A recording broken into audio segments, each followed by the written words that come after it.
Hello dear students, welcome to the course of Engineering Thermodynamics. Myself Mihir Misri, Assistant Professor from Mechanical Department of LJ Institute of Engineering and Technology. So today we are going to continue our session on refrigeration cycles. We have already discussed about how the typical simple vapor compression refrigeration cycle works, and also we have seen the block diagram for the same, followed by the PV diagram, TS diagram and HS diagram, right? So these all discussions have been done in the previous session. So in today particularly we are going to discuss about pressure enthalpy diagram. Okay, pressure enthalpy diagram, that is pH diagram, because in refrigeration students it is standard convention to prefer pH diagram and TS diagram instead of PV and HS diagram.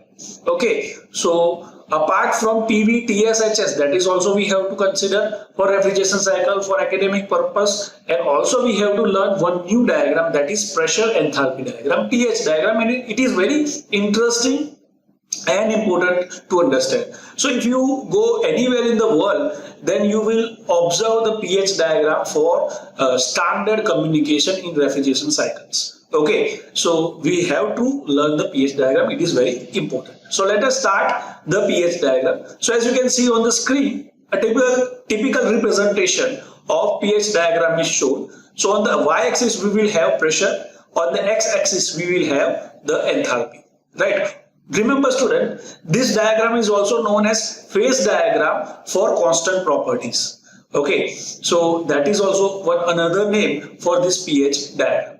Now here let us understand how this diagram is drawn. So first of all we will have to consider the saturation dome, right? So I hope you can observe that saturation dome drawn like that. It is having a different pattern compared to the PV, TS and HS diagram. You all have to remember the patterns for this saturation dome in all other diagrams also. Okay, I have already told you how questions can be asked for the saturation dome, right, for different diagrams. So you have to remember the pattern also. So here you can see the pattern is somewhat like this. Okay, so pressure versus enthalpy saturation dome is drawn over here, right? So first of all we will observe that importantly there are four properties right now on the screen that are important for this pressure enthalpy diagram. Starting from the first property, the first property is temperature.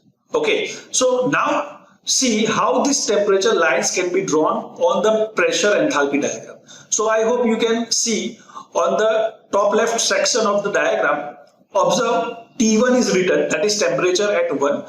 So this T1 is initially the straight almost vertical line. It is not exact vertical, it is somewhat slant. Okay, but it looks like vertical, but it is somewhat slant. Okay, so this is almost vertical line, right? That is T1. Then it is horizontal, right? Same line is horizontal. Now this, it is vertical in the pure liquid region, and then it becomes horizontal in the wet region, right? And then it becomes inclined in the superheated region, right? You know that how these regions are divided with respect to the saturation dome. The regions are divided into three categories, that is liquid, that is on the left hand section of the pH diagram, then vapor, that is on the right hand section of the pH diagram, and combination of liquid plus vapor, that is in the mid section of the pH diagram. Okay, so keep that thing in your mind. So here the temperature line is drawn in such a way that in liquid region it is drawn vertical, in the vapor region it is drawn slightly inclined, and in the mid region, that is liquid plus vapor region, it is drawn horizontal. Okay, so remember students, this T1 line, if you plot any point on this line anywhere, okay, anywhere in the liquid region or in the wet region or in the vapor region, so at any point on this line you will find that the temperature is constant. So it is a constant temperature line. Clear? Now let us understand how this line, why this pattern or this fashion is followed for drawing this line. So we will understand in physical concept. Let us understand that. So now if you think logically, then now let us understand how this line is drawn. So I observe the vapor region. Okay, so in the vapor region, I will observe the T1 line. Okay, so in the vapor region, if you observe the T1 line is drawn is slightly inclined. Okay, now let us assume that at 1 bar, 100 degrees Celsius is the saturation temperature, right? So we have constant temperature, that is 100 degrees Celsius, right? Now what we are doing is, for example, I am decreasing the pressure from 1 bar, right? Just think logically. At this particular position, we have 100 degrees Celsius temperature, and what I am doing is, I am decreasing the pressure from 1 bar to 0.9 bar, 0.8 bar, 0.7. I am keeping the temperature as constant. So what will happen? You tell me. You just think about it. Okay, you can also write it in comment box. Then what will happen, sir? So just simple answer is, the water will start boiling or water will start evaporating. Right? Why? Because at lower pressure, the saturation temperature will also drop. But you are keeping the temperature constant as 100 degrees Celsius. So if you will decrease the pressure and keeping the temperature constant, then what will happen? Whatever water you have, it will start boiling. Right? So now if the water will start boiling, then its enthalpy will increase. Right? Now visualize the vapor portion or vapor line or the line of temperature in the vapor region that is drawn by incline. So see what happens as you will follow this line towards the end. Okay, so what will happen? The pressure will slowly decrease, and the enthalpies will slightly increase. So that is the fundamental over here also, right? Physically, if you think that at constant temperature, if you will decrease the pressure, then it will start boiling the water. And if you will boil the water, so if we have converted the liquid to vapor, so liquid to vapor, the enthalpy will increase. So same thing you can visualize by that inclined line. Okay, follow the T1 line in the vapor region, students. I am repeating again. Okay, so there you will observe that if you will follow that inclined line, so as soon as you will decrease the pressure, simultaneously the enthalpy will increase. Clear? Okay, so now at 100 degrees Celsius, we have kept the pressure or reduced the pressure to 0.9, 0.8 bar. Okay, so that funda we have understood. Now let us do one more thing. I am increasing the pressure again back to 1 bar. Okay, so now what will happen? As soon as I will reach to 1 bar and 100 degrees Celsius, that is my saturation temperature. So at that time, I will have dry vapor, right? And as soon as I will decrease the pressure by some amount, then that dry vapor will start converting into wet vapor. Because see what will happen? If we will increase the pressure on the vapor, so what we are, just think physically, in a piston cylinder arrangement, we have vapor molecules and we have a piston over the top. Now if we will press the piston towards the bottom side, then what will happen? Whatever gas is present, that will be compressed. And if you will increase the pressure, then what will happen? That gaseous molecule will be forced to convert it into liquid molecules, right? Because we know in the physics that the space between gas molecules is larger, the space between liquid molecules is smaller compared to the gaseous phase, and the space between solid is smallest compared to the liquid and gas, right? So same funda is applied over here also, that if you will compress certain vapor at constant temperature, then what will happen? It will start converting into liquid. So same phenomena is happening over here also. Observe the T1 line.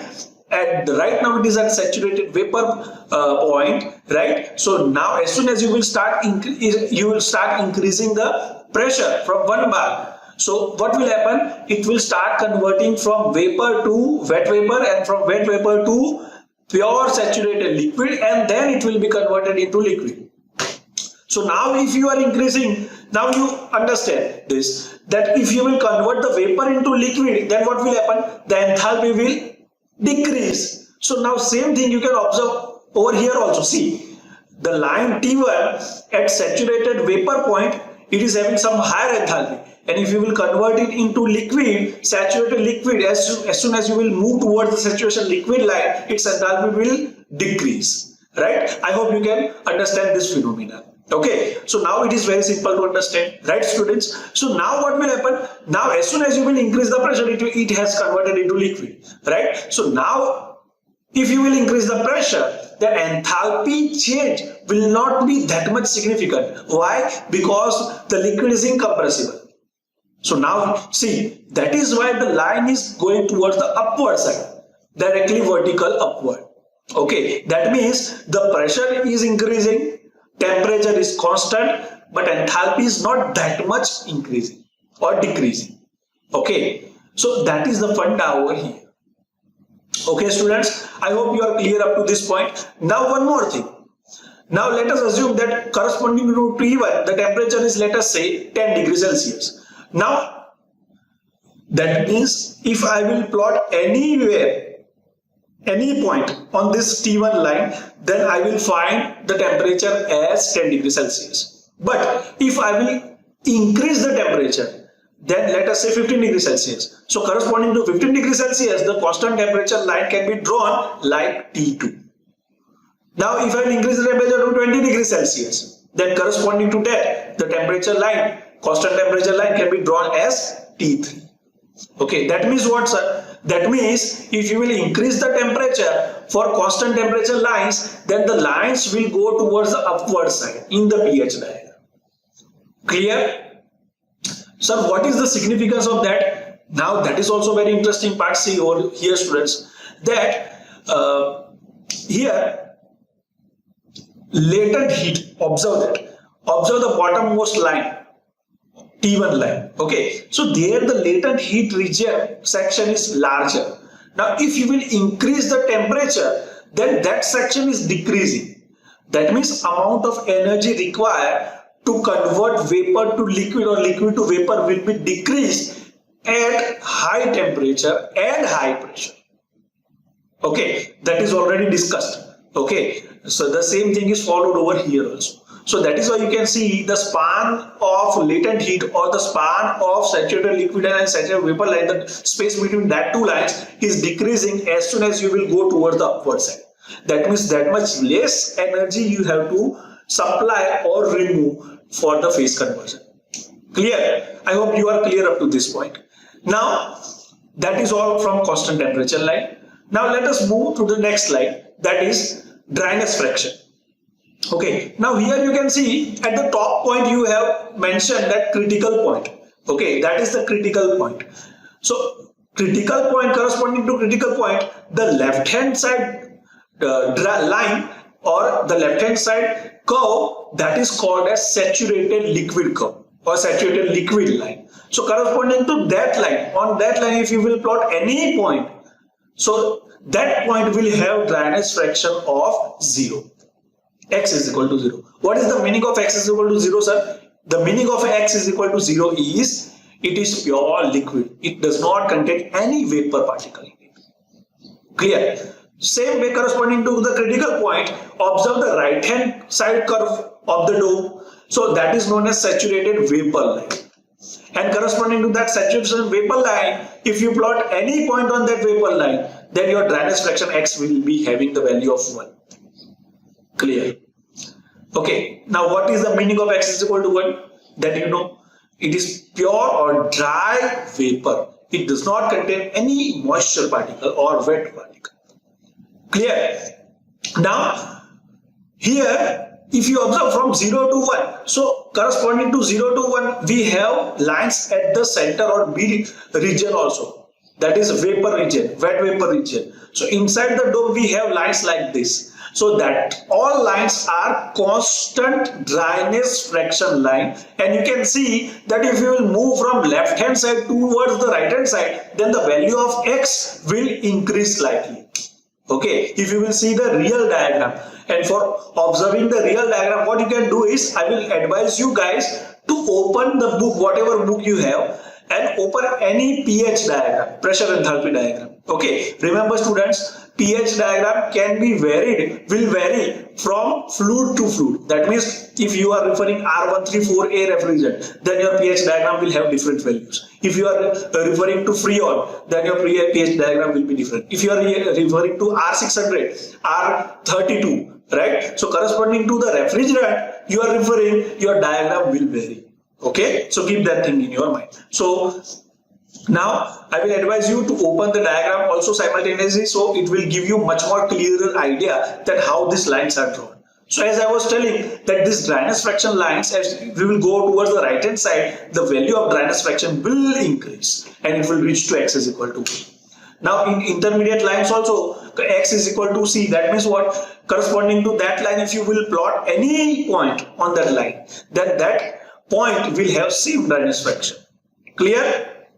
That is easy to understand. Okay, now let us move to the next property, that is constant entropy lines. Okay, so let us observe that also, constant entropy lines. So here constant entropy lines and constant volume lines both are drawn, but you can observe that constant entropy lines have higher slope compared to the constant volume lines. Okay, so keep that thing in mind also. Okay, constant entropy lines are having higher slope compared to constant volume lines. Okay, now here you shall appreciate that constant entropy lines are having inclined lines, but they all are not parallel, students. Sir, what do you mean? Meaning is, as you will go towards the top side, then this constant entropy lines will be diverging from each other like this, like this. Okay, so keep that thing in your mind. Okay, so they all lines are not parallel with each other. As you will go towards the upward side, then they will be diverging from each other like this. So that means the gap between the consecutive two lines will increase. Okay, so now let us move further. Entropy line, constant entropy line. Now here, corresponding to that, simple fundamental is, if you will plot any point on that line, then your entropy will remain constant. Right? And observe over here, it is simple and easy to understand that if you will move towards the right hand side of the diagram, then enthalpy is increasing. And you know that if the enthalpy is increasing, then the corresponding entropy will also increase. That means what? That means observe the topmost constant entropy line and observe the bottommost constant entropy line. So the bottommost constant entropy line will have higher value or highest value compared to the topmost line. So as you will move towards the right hand side lines, right hand side inclined lines, then your value of constant entropy will increase. For example, the left hand side, leftmost inclined line of constant entropy line S is having value of, let us say, 1 kilojoule per kg Kelvin. Now next to that it will have value of 1.2. Next to that it will have the value of 1.3, 1.4, 1.5, like that. Clear? Okay. So keep that thing in your mind. Now the next line is what? The next line is constant volume line, or rather I should say constant specific volume line. Remember students, here S and V are written in small letters. That means it is specific entropy and specific volume. So keep that thing in your mind. Okay, so constant specific volume lines are drawn and they are having less slope compared to the constant specific entropy lines. Okay, now let us understand over here also. So here you can see constant volume lines are drawn like this, right? So here what will happen, just think logically, that if you will increase the pressure as soon as you will move towards the upward side, then what will happen to the specific volume? Think logically. Obviously the specific volume will decrease. So that is why observe the diagram that you are referring in the book right now. So as you will go or move towards the upward side, the value of the specific volume will decrease towards the upward side. That means what, sir? That means, let us say this is the bottommost line of the specific volume. So it will be having value of 0.1 meter cube per kg. Now observe the top line of that line. Above that line will have the value of, let us say, 0.01 meter cube per kg. Observe the above line, 0.003, like that. So if you will go toward the upward side, the value of the specific volume will decrease. And that you can appreciate from the physical concept also, right? That if you will increase the pressure, then the value of the specific volume will decrease. Okay, so that is all about this pH diagram or pressure enthalpy diagram. Okay, remember students, This is only the introduction to the pH diagram. We have not shown any cycle right now up to this point. So now let us understand how simple vapor compression refrigeration cycle can be plotted to the pH diagram or on the pH diagram. Okay, so now let us understand that. Simple. As you can see on the screen, we have typical block diagram that you are very well aware of. We have already discussed that in the former section, that compressor, condenser, expansion valve and the evaporator. Right, these are the four arrangements that we have.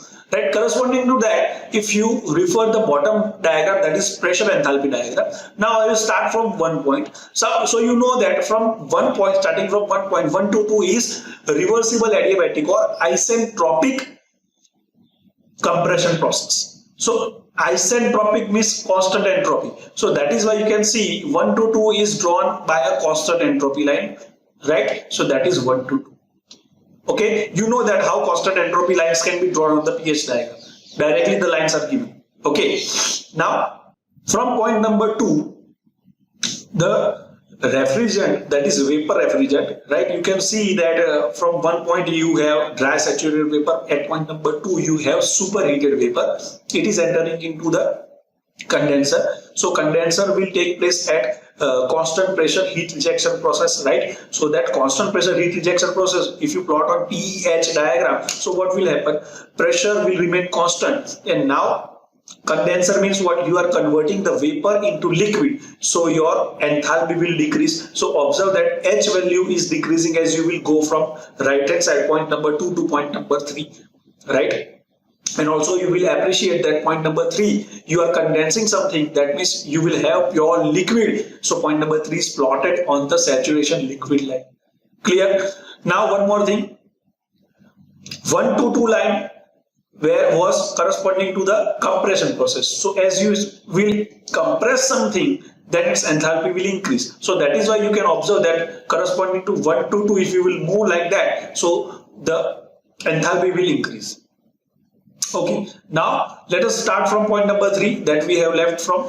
So point number 3 to 4, that is what? Expansion device. So corresponding to expansion device, you know that it is a throttling process, that means isenthalpic process. That is why the 3-4 line is drawn as straight vertical line like that. Okay, and also you can understand and appreciate that 3 to 4 is not reversible, it is irreversible. That is why it is plotted or shown by a dotted line. Okay, because this is a property diagram and property diagrams are presenting reversible processes. Okay, that is why that is dotted line. Okay, so 3 to 4 enthalpy will remain constant. Also you will appreciate that in the expansion device, why we are using the expansion device? To decrease the pressure and temperature. So you can see that corresponding to point number 3 you have high pressure, and corresponding to point number 4 you have low pressure. Clear, students? And now next to that is what? 4 to 1, that is what? Evaporator. So in the evaporator what will happen? In the evaporator, if you observe, then your wet vapor will be converted into dry vapor. Okay, so that thing is taking place over here also. Now that process will take place at constant pressure. So you can see and appreciate that 4 to 1 is drawn horizontal, that means the pressure is remaining constant. But if you will convert the wet vapor or liquid into dry vapor or pure vapor, then the enthalpy will obviously increase. So that is why you can appreciate that corresponding to 4 you have low enthalpy, and corresponding to point number 1 you have high enthalpy. So as you will move from 4 to 1, the enthalpy will increase. Now remember, students, in real life it is not necessary that all the refrigeration system will have the same diagram. So what do you mean? Meaning is, it is not necessary that point number 1 will always start from dry saturated vapor state. It might happen that point number 1 may start from superheated vapor state. So corresponding to point number 2 will also shift to more superheated state. Okay, so that can also be visualized. Then it is not necessary that corresponding to point number 3, that is what? Pure saturation liquid. Now saturation liquid means what? If we have 2 to 3, if we have 1 bar pressure, so at 1 bar pressure we have temperature, saturation temperature as 100 degrees Celsius for water. So corresponding to that, the temperature is 100 degrees Celsius, point number 3. But it is not necessary that every time the temperature is 100 degrees Celsius. You may decrease the temperature also, let us say 90 degrees Celsius. So that is known as subcooling. Subcooling means what? At particular pressure, you are decreasing the temperature than the saturation temperature. Meaning, sir, meaning simple, that let us say at 1 bar, the saturation temperature is 100 degrees Celsius. And if I am keeping or cooling down the refrigerant to 90 degrees Celsius, that means what? I have subcooled it because at corresponding to 1 bar, my temperature was 100 degrees Celsius, saturation temperature, and I have reduced the saturation temperature to 10 degrees Celsius, so that is 90 degrees Celsius. Okay, that is known as subcooling. So that may also occur. Okay, so that is how the things can change. Okay, now COP, that is coefficient of the performance. You know that you have to evaluate the performance of the refrigerator. So that is defined by refrigerating effect divided by work done. So here also refrigerating effect. Now because it is pH diagram, then you can simply plot the enthalpy difference, right? So in numerical or real life, what happens? Typical diagram of pressure enthalpy diagram is provided by the manufacturer for the corresponding refrigerant they have used, and you can identify the system performance or evaluate the system performance using that pH diagram. Okay, we will learn how to read that. Okay, as of now, you can refer where you will get the refrigerant effect. Simple, you will get the refrigerating effect in the evaporator. So corresponding to evaporator, what are the endpoints? 4 and 1. So what will be the enthalpy difference? H1 minus H4. Simple, that is the refrigerating effect. Divided by work done. So work is done at which section? So in the compressor. And corresponding to compressor, what are the endpoints? 1 and 2.